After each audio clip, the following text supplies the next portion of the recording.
Today I'm planning to speak, to focus on mainly the Southern Gas Corridor, but before that I would like to mention that Azerbaijan, as a gas producer country in the region, strives to enhance energy security of BSEC countries and plays a significant role in providing energy security of some of them, such as Turkey, Georgia, and in the future it will be Greece, Romania, and Bulgaria. Speaking about the Southern Corridor, that is the main project that would transport Azerbaijani gas, mainly gas from Shah Deniz to the European market. We can say that we are now in a very critical time because we are just a month away from very significant decision making. Finally, in a month's time, we will know in which particular country market Azerbaijani gas will flow, and within 6 or 7 months, by the end of this year, the Southern Gas Corridor will enter the critical stage of having the solid ground of materialization. I would like to look at the beginning, to look at the entire value chain of this mega project, starting from the beginning of the wellhead, from the beginning of the project, and moving forward till the downstream market. What we have at the beginning of the value chain. We have Shah Deniz second phase that it's expected that in October this year, by the 30th of October, the final investment decision will be made by the partners of the project. What does it mean for the realization of the entire project? It's extremely important development because there should not be any delay with the final investment decision. If just to analyze, if there is any delay with the FID, then none of the other midstream projects of the mega project can be materialized, because those projects are dependent, they are interlinked and interconnected with the FID of Shah Deniz 2. So if Shah Deniz 2 FID is not made by end of October this year, then the companies, the partners of other midstream projects will not be able to sanction FID of those midstream projects within their respective companies. Moving along the value chain, we have another important midstream project. It's SEP, and last year it was decided by SOCAR, State Oil Company of Azerbaijan, and BP that SEP should be expanded, and it will be expanded by the looping of the project. This is the technical expansion of the project, and the aim is for SEP, and the important decision was here is that the aim is to connect SEP and TANAP into one integrated pipeline. It will be easier to operate such a pipeline, and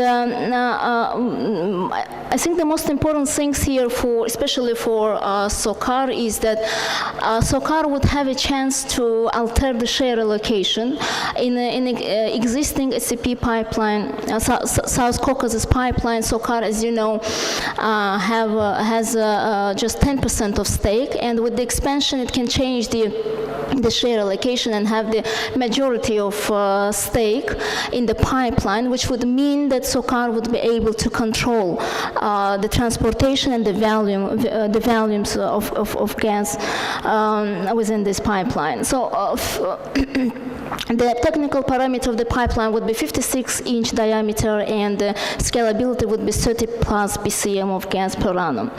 Then further along the value chain, we have TANAP, Trans-Anatolian Pipeline, which was actually a game changer of the entire mega project, the Southern Gas Corridor, and it's the most strategic project because actually it made Nabucco to change and to downsize the pipeline. And TANAP, which was initiated by Azerbaijan, would given as a state-owned company of Azerbaijan the chance to control half the strategic infrastructure of the southern gas corridor, because in TANAP, SOCAR, state-owned company of Azerbaijan, will also have the majority of share, 51%, and that would mean that the company will be able to control not only Shah Deniz gas that would be transported via SCP and TANAP, but also future volumes of Central Asian gas, especially the gas coming from Turkmenistan, and Iraqi gas that in the future can be fed into TANAP pipeline. So this will give Azerbaijan another quite strong political and strategic position in the value chain, that the company will be able to control the entire southern gas corridor and the gas coming from not only Azerbaijani field of Caspian, but also from other alternative sources. Why there was such an initiative to initiate, such a necessity to initiate TANAP project if Nabucco in its original version, like Nabucco Classic, was intended to actually transport gas via the same route? I think the main reason here is that gas producer countries like Azerbaijan and other gas producer companies that are partners of Shah Deniz would not want to depend on the project, on the infrastructure that would belong to the gas consumer companies and gas consumer countries. So that, on the other hand, the Nabucco Classic in its initial version had complexities and problems with the financing, with the availability of gas to fill the entire capacity of the quite big pipeline. So the Azerbaijan stepped in and had to lead the realization of this project. The position of the EU and the US is that both strongly supports politically TANAP, despite that it was a quite surprise for both of them, and the EU was in the beginning maybe quite a sore having this game change in place. But according to the EU Commissions, EU strongly politically supports TANAP, despite some uncertainties in host governmental agreement of the project. But according to the Energy Commission, EU strives to deepening energy dialogue with Azerbaijan and grant the status of the project of community interest to the winner. This status is much stronger than the status of the project of common interest than previously EU was appealing. So the status of support is now stronger. It will be the project of community interest. And there is an intention within the EU to switch to the level of strategic partnership with the hydrocarbon-rich countries that are specifically important to the EU. And for the moment, the only such a country in the entire region is Azerbaijan. The US also politically supports the pipeline, but according to the report that was recently last year published by the US Congress,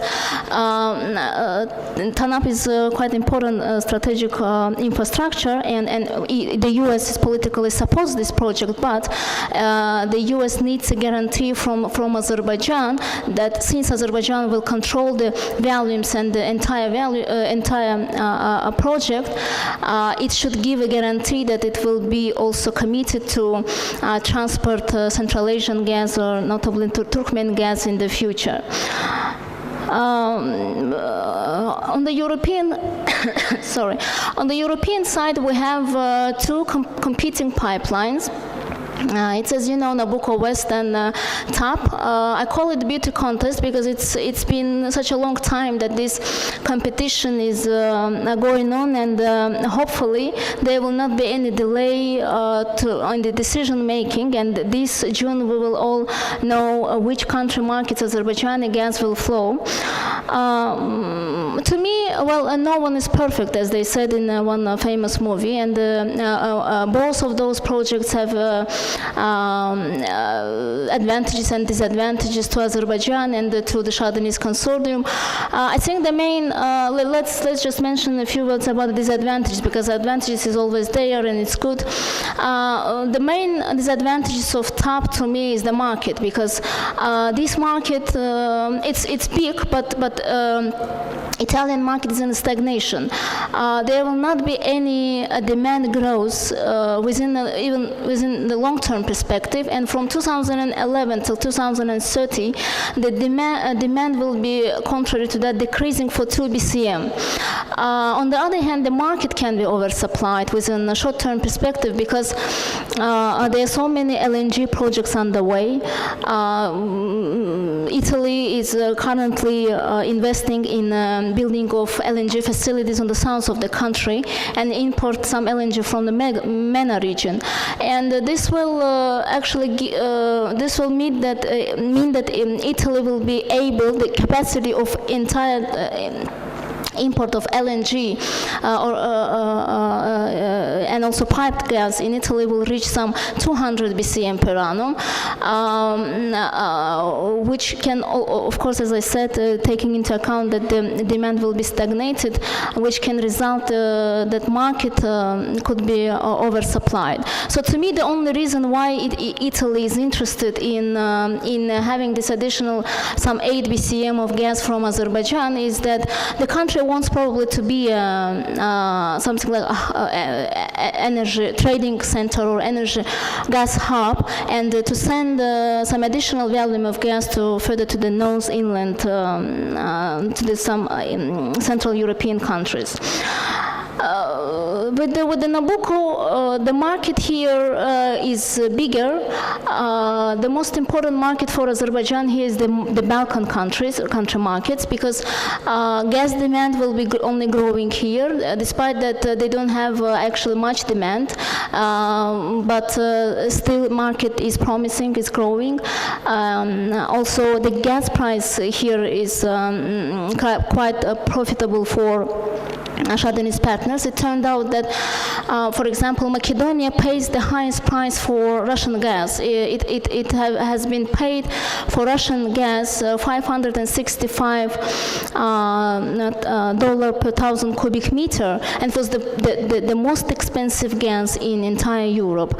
Although Gazprom did some concessions for almost all its customers in Europe, and from this year on, almost all Gazprom's customers will get from 7 to 26% of discount, and I think this is a big concession. And apart from that, Gazprom will include more proportion of percentage of the gas-to-gas indexation in the long-term contracts. But the disadvantage of Nabucco, I think, mainly is its cumbersome managerial structure. It still has some problem with its management, and hopefully, if and when the pipeline will be selected, and when the Shah Deniz partners will join the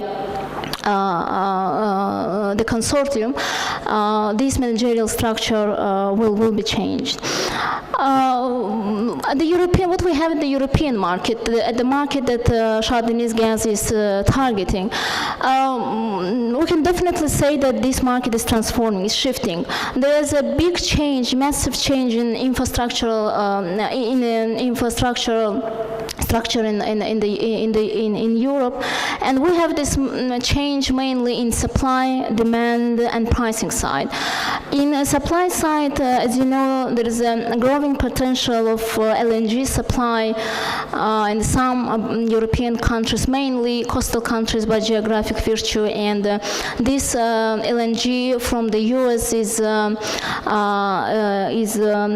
actually already contracted to arrive to the market from 2015 or 2016, but this timing will depend on the permission that the US authorities will give to the companies that will export gas to the European market. Some of those coastal countries, like companies like Spanish Finosa, British BG, and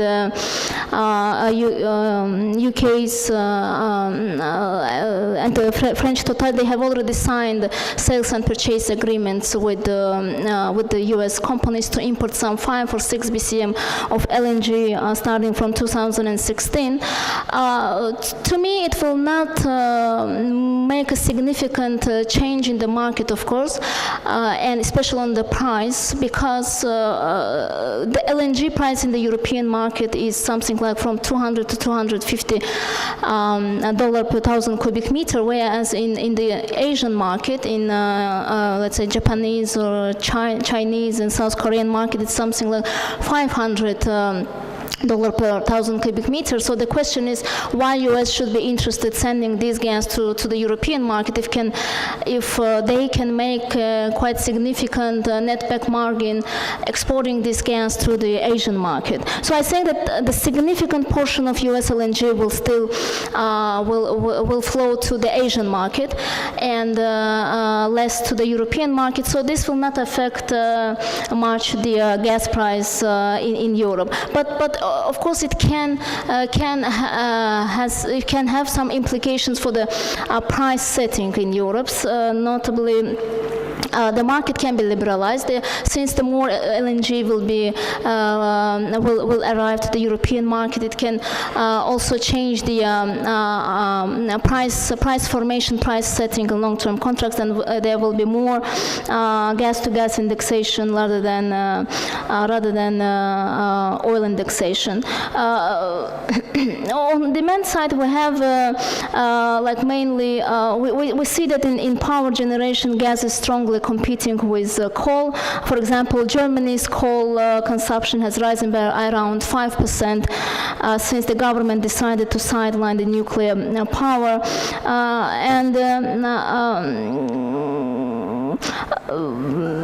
here, of course, also renewables and energy efficiency policy of Europe plays a significant role because, for example, in supply side, growing share of renewables in power generation has already reached 20%, despite that the target was 2020. So just to conclude, I think that the gas demand expected to recover in Europe very slowly. However, the markets beyond Baumgarten, for example, Germany, France, Benelux, and Switzerland, Italy, and even to reach fully liberalized the UK market, where new gas could be absorbed, are also attractive for the gas from Azerbaijan.